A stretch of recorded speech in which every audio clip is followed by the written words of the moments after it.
New England Patriots are heading into the 2022 offseason with one of their best players, cornerback J.C. Jackson, potentially going to be a free agent.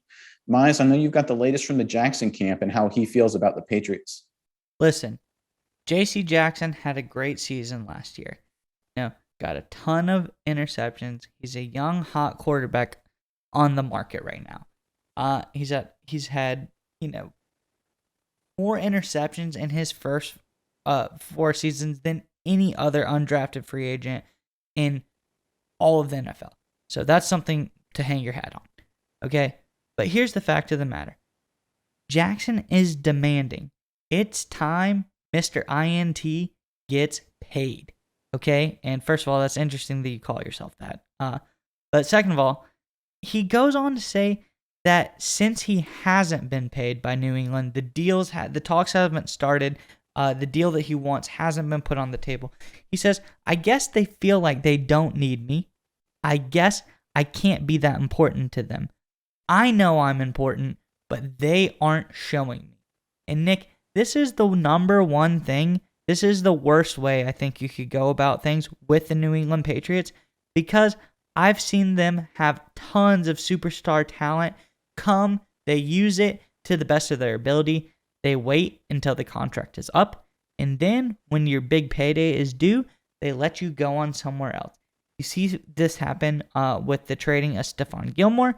You see this happen multiple times with Jamie Collins, a quarterback who always seems to return to New England, but once he plays well and he's owed a big contract, he'd go somewhere like the Browns or the Lions, get a big payday, then come on back to New England.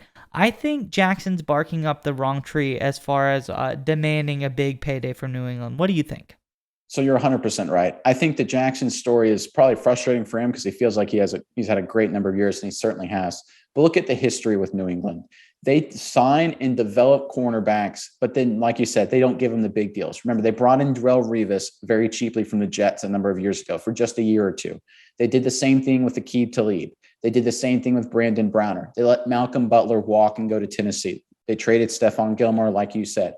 They get these guys, they draft, trade, or sign for them, but they use them for a couple years.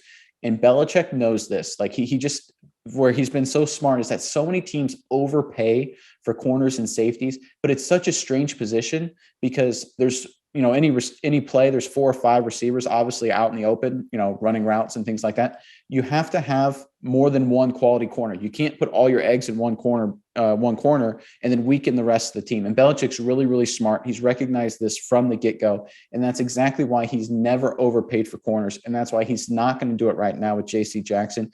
And J.C. Jackson's just making it worse, right? Maybe he could have gotten the franchise tag from New England, but the fact he's coming across with this attitude is not helping his case at all. And listen, I want to digress a little bit from the main point, okay? I'm not saying New England hasn't ever offered Jackson a deal, because they did last season. A deal was put on the table in 2021 to Jackson, a contract extension, but he ignored it and he went on throughout the season. He didn't ever really respond to it. And the way that he says it, he said, I wanted to focus on ball at the time. I wanted to finish the season the right way. I didn't want to come back to them on it.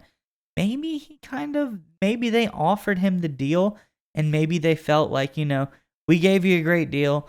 We put it on the table. You didn't even really respond to us on it. So the deal's off the table now.